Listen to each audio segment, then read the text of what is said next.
പശ്ചിമഘട്ട സംരക്ഷണത്തിന്റെ കാര്യത്തിൽ നിലപാട് വ്യക്തമാക്കാതിരുന്ന കേന്ദ്ര സർക്കാരിനെ ദേശീയ ഹരിത ട്രൈബ്യൂണൽ ഇന്നും രൂക്ഷമായി വിമർശിച്ചു. മാധവ് ഗാഡ്ഗിൽ കമ്മിറ്റി റിപ്പോർട്ടാണോ കസ്തൂരിരംഗൻ കമ്മിറ്റി റിപ്പോർട്ടാണോ നടപ്പിലാക്കുകയെന്ന് ഒരാഴ്ചയ്ക്കകം മറുപടി നൽകണം. ഗാഡ്ഗിൽ കമ്മിറ്റി റിപ്പോർട്ട് തള്ളിയെന്നോ നടപ്പിലാക്കുമെന്നോ പറയാതിരുന്ന കേന്ദ്ര സർക്കാർ 4 ആഴ്ചത്തെ സമയമാണ് ആവശ്യപ്പെട്ടത്. സംശയകരമാംവിധം സർക്കാർ ഇക്കാര്യത്തിൽ ഒളിച്ചു കളിക്കുകയാണെന്നും കേസ് അനാവശ്യമായി നീട്ടിക്കൊണ്ടുപോകാനാണ് ശ്രമിക്കുന്നതെന്നും ട്രൈബ്യൂണൽ കുറ്റപ്പെടുത്തി.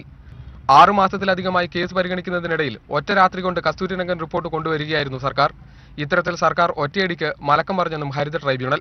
ഇൻ പ്രിൻസിപ്പൽ ആക്സെപ്റ്റൻസ് കസ്തൂരിരംഗൻ ആണ് എന്ന് പറഞ്ഞൊരു അഫിഡവിറ്റ് വന്നിട്ടുണ്ട്.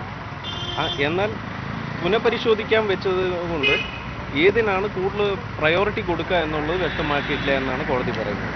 ഏത് റിപ്പോർട്ടാണ് നടപ്പിലാക്കുന്നത് സംബന്ധിച്ച് മറുപടി നൽകാൻ ട്രൈബ്യൂണൽ സർക്കാരിനോട് ആവശ്യപ്പെട്ടിരുന്നു. എന്നാൽ ഇക്കാര്യത്തിൽ നിലപാട് സ്വീകരിക്കാൻ സർക്കാർ തയ്യാറാകാതിരുന്ന സാഹചര്യത്തിലാണ് ട്രൈബ്യൂണൽ രൂക്ഷ വിമർശനം നടത്തിയത്. പശ്ചിമഘട്ട സംരക്ഷണത്തിനായി തയ്യാറാക്കിയ ഗാഡ്ഗിൽ കമ്മിറ്റി റിപ്പോർട്ട് വീണ്ടും സജീവ ചർച്ചയാവുകയാണ്.